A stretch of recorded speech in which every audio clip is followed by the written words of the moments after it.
Acabou 3%. A série que foi lançada em 2009 como um episódio piloto feito de maneira independente no YouTube, foi produzida pela Netflix, é a primeira produção brasileira da plataforma de streaming e a segunda da América Latina. A série teve 4 temporadas, mais de 30 episódios e uma história muito bem feita, uma história muito bem contada, com personagens muito bem construídos, numa produção que não deixa muita coisa a dever para as produções de fora, não. A série é uma grande metáfora sobre a injustiça social, sobre a desigualdade social, e cada temporada trouxe um novo olhar sobre o tema da desigualdade. Então, no vídeo de hoje, eu vou trazer uma conversa sobre isso. Eu vou trazer 5 lições sobre desigualdade social e sobre luta de classes que 3% ensinou pra gente. Olá, meu nome é Renan Wilbert, seja muito bem-vinda, muito bem-vindo ao meu canal. Se esse é o primeiro vídeo por aqui, não deixa de se inscrever no botãozinho aqui embaixo. A gente tem vídeo novo toda segunda, quarta e sexta, com conversas muito importantes que a gente precisa ter. E hoje eu quero falar de desigualdade social e da série 3% da Netflix. Fica tranquilo, quando for ter spoiler da última temporada, que acabou de sair, da 4ª temporada, eu vou avisar antes. Vão ser 5 tópicos e nos 2 últimos vai ter algum spoiler, mas eu também não vou estragar muita coisa não. Vou sim, vou estragar muita... Vão ser 5 tópicos e nos 2 últimos vai ter spoiler, então você pode ver até o número 3 se você ainda não viu a temporada e você não quer levar nenhum spoiler. Mas se você já viu a temporada, pode ver até o final sem o menor problema. Primeira lição: não existe processo seletivo perfeito. Na série, o mundo é dividido em 2. O continente, onde vivem 97% das pessoas, e o Mar Alto, onde vive só 3% da população. No Mar Alto, as pessoas têm acesso a medicamentos, a comida, a conforto, e no continente as pessoas têm que lutar muito para apenas ficarem vivas. Não é muito diferente do mundo que a gente já vive. Para as pessoas do continente ficarem mansas perante o Mar Alto e não lutarem contra a injustiça, o Mar Alto criou um processo, que é a maneira de fazer pessoas irem do continente para o Mar Alto. Mas só 3% das pessoas conseguem passar todos os anos. São sempre pessoas de 20 anos que ajudam a construir a sociedade do Mar Alto. Esse processo seletivo, na primeira temporada, muita gente até comparou com o Enem, com o processo seletivo de faculdade, com concursos públicos, que é um processo para ver quem é merecedor. Só que não existe processo perfeito, não existe maneira perfeita de ver quem é merecedor. Primeiro ponto para a gente entender que não existe processo perfeito é que o processo sempre vai mudando. Se fosse perfeito, não precisava mudar, já estava pronto em si. Os processos eles são feitos por pessoas. Isso eu estou falando tanto no 3% quanto na vida, né? Qualquer processo seletivo de qualquer coisa é feito por pessoas. E cada pessoa tem o seu viés, tem a sua maneira de ver. Então não tem como ter um processo perfeito, não tem como ter um processo exatamente justo. Ele não vai dizer quem é o mais merecedor, ele vai dizer quem é o mais apto a partir de determinada competência mostrada por aquele teste naquele momento do tempo. Ninguém pode dizer que uma semana antes, uma semana depois, os resultados seriam os mesmos. Quem dirá um ano antes, um ano depois, de 10 anos depois. Todo processo seletivo é falho em dizer que aquelas pessoas mereceram mais. Aquelas pessoas apenas se saíram melhor naquelas provas específicas naquele dia. E apesar de em 3% todo o continente está mais ou menos em pé de igualdade, quando a gente transpõe para o mundo real, um processo seletivo com pessoas diferentes bota pessoas em pés diferentes, em total desigualdade. Quando você tem um homem branco que teve pai e mãe pagando escola particular, cursinho, e tem toda a oportunidade de não passando esse ano, tentar ano que vem o Enem para entrar na faculdade dele, não é o mesmo pé de igualdade de uma mulher negra da favela que não tem pai, a mãe precisou ralar muito para dar comida para ela, ela estudou numa escola pública que viveu de greve, em alguns momentos ela teve que ajudar a mãe no trabalho, e ela sabe que aquela é a única chance de entrar na faculdade. Não é pé de igualdade que eles estão competindo. E mesmo que ela passe, ela entra na faculdade, ela não necessariamente vai ter como se sustentar durante a sua graduação. Os processos seletivos não levam essas desigualdades em conta, por isso que foram criados meios de cota, meios de outras formas de inclusão, para a gente não ficar apenas com uma maneira de se ingressar numa faculdade, num concurso público, etc. e tal.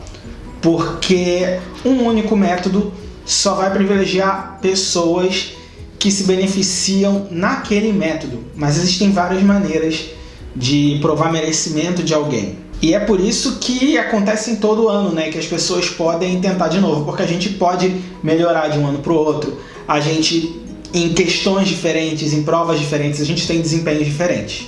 A nossa capacidade, ela muda, o nosso desempenho ele muda com o tempo. E é por isso que a gente vai para a lição número 2, que são processos seletivos não determinam o seu valor. Se você tirou 0 numa prova, não significa que você é incompetente. Significa apenas que naquela prova, naquelas questões, você não soube responder nenhuma delas corretamente. Naquele momento, inclusive. Pode ser que hoje, dias depois da prova, você já saiba responder. Pode ser que numa outra prova você tire nota máxima. Na própria série, muitas pessoas elas querem passar no processo para provar o seu valor, provar serem melhor do que 97% das pessoas. Mas o que é ser melhor? O que é ter esse valor? Você não passar no processo seletivo não significa que você não é a melhor pessoa para aquela vaga. Significa que a pessoa que criou aquele processo criou pensando em coisas que não te beneficiaram. Significa que com aquele processo, com aquela pessoa naquele momento não rolou. Mas talvez a pessoa que entrou para aquele cargo, para aquela vaga, a pessoa escolhida não é a melhor. Por exemplo, existem pessoas na série que entram para o Maralto escolhe pessoas que são assassinas, né? O André, irmão da Michelle, um dos grandes vilões da série, foi escolhido para ir para o Maralto e é um assassino. A Michelle passa para o Maralto e ela não se sente pertencendo àquele lugar. Então será que eles realmente eram as melhores pessoas para passar naquele processo? Provavelmente não. Terceira lição. Uma ideia ruim é mais forte que um líder excelente. Isso leva a gente para 2 pontos. A terceira temporada da série, ela fala muito sobre lideranças. E as lideranças, quando são concentradas em uma pessoa, basta você eliminar essa pessoa que tem a liderança, que aquele movimento tem tudo para acabar. Porém, quando você tem uma ideia, talvez uma pessoa represente a ideia naquele momento, mas facilmente você substitui. Quando o Ezequiel morreu na série, ele foi substituído pela Marcela. Quando a Marcela foi presa no final da terceira temporada, o André tomou o lugar dela como chefe do processo. Por quê? Porque o Maralto é mais do que uma liderança, o Maralto é uma ideia. O próprio casal fundador da série passa um tempo e os rostos dele viram estátuas, viram um símbolo, porque o casal fundador precisa ser uma ideia e não um casal formado por 2 pessoas que tem nome, que tem rosto, que tem características, que tem as suas complexidades. E na própria série a gente tem a questão, né? A Concha é liderada pela Michelle. A Michelle assume um posto ali de liderança da Concha, mas no final da terceira temporada ela entende que ela não pode ser sozinha a líder da Concha. Ela precisa de todo um conselho de pessoas para ajudar ela a definir os rumos tanto da Concha quanto da luta contra o Maralto. Porque pessoas podem ser corrompidas, pessoas podem morrer, pessoas podem mudar de ideia. Mas as ideias, elas são fixas, a não ser que haja um trabalho de muitas pessoas durante algum tempo para subverter essa ideia, a gente vê isso acontecendo, mas aí ela deixa de ser a ideia inicial e vira outra ideia. Ideias são muito difíceis de serem mortas. E é por isso que mesmo quando toda a causa acaba, né, tem a causa lá em 3%, mesmo quando os principais membros da causa morrem e as pessoas que sobrevivem meio que abandonam a causa, com o tempo a ideia da causa vive, que é viver num mundo que não seja mais dividido entre 97% e 3%. A ideia da causa vai muito além da causa em si. Vai para a ideia do que as pessoas buscam. Da mesma forma que os ideais do casal fundador não ficaram com o Ezequiel, não ficam com a conselheira Nair, não ficam com a Marcela e não ficam com o André. Antes de ir para a 4ª e para a 5ª lições, se você ainda não viu a última temporada, pausa esse vídeo, vai ver e depois você volta. E se você está curtindo esse vídeo, deixa o seu like para fazer o YouTube mostrar ele para muito mais gente, para a gente discutir mais coisas, a partir de uma série, a partir da cultura pop, falar de luta de classes. Então não diga que não avisei, a partir de agora tem spoiler e tem spoiler pesadinho da 4ª temporada. Ok? Lição número 4. Acabar com as classes é um meio e não um fim.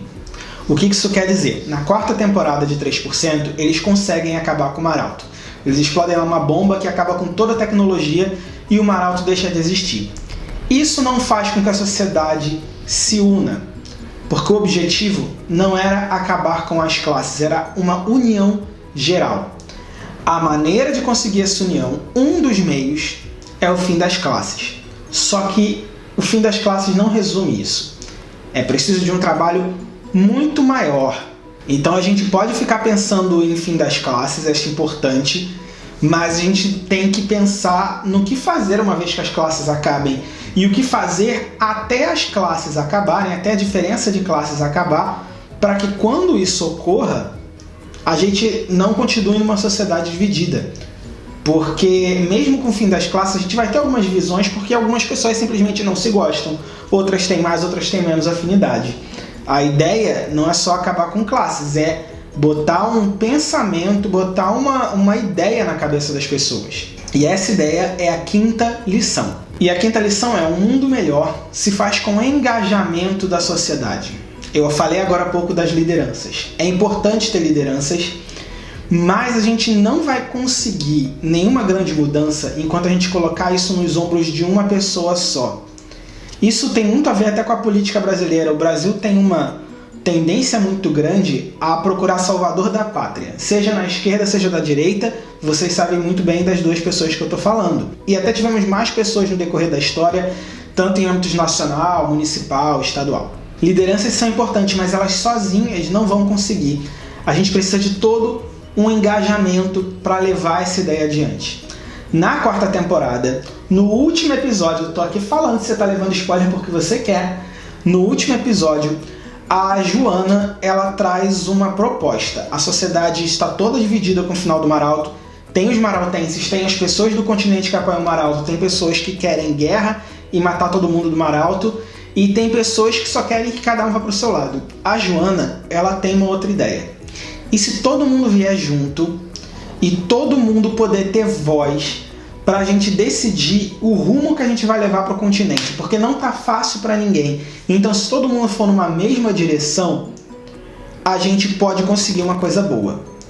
E isso, a ideia é todo mundo tendo voz. Homens, mulheres, pretos, brancos, maraltenses, gente do continente, gente de todo lugar. Porque aquilo que eu falei sobre a liderança, pessoas podem ser corrompidas, mas uma sociedade inteira vai ter pessoas com todas as ideologias. Mesmo que algumas ideologias não sejam boas para a sociedade, vão ter pessoas com outras. E todo mundo vai poder se engajar em falar, em ser ouvido, para construir uma sociedade melhor. Eu acho que essa é a grande questão da temporada final de 3%, porque durante 3 temporadas mostrou como era ruim, como é ruim um sistema de classes divididas, que é o que a gente tem hoje na nossa sociedade, que ainda não é um mundo pós-apocalíptico, mas o 3% mostrou como era ruim essa divisão. A quarta temporada, ela mostra como acaba essa divisão de classes e o que fazer para solucionar isso, como fazer um mundo melhor, uma vez que a gente não tenha mais essas classes. E a ideia dela é justamente juntar todo mundo e vamos arregaçar as mangas e todo mundo vai fazer sua parte por esse mundo melhor. Não vai ficar o peso nos ombros de uma pessoa só, nem todas as coisas boas com uma pessoa só, com um grupinho só. Vai ser tudo para todo mundo. E todo mundo vai ser responsável daqui para frente para melhorar e para fazer o possível para sobreviver e prosperar. Ou seja, Joana é maravilhosa, a gente tem que aprender com essa série também a ouvir mais mulheres pretas. Muito obrigado por assistir esse vídeo até o final. Me diz aqui embaixo qual foi o momento que você mais gostou da série 3%. Seja um personagem favorito, seja uma cena favorita, seja uma lição favorita, me diz aqui nos comentários.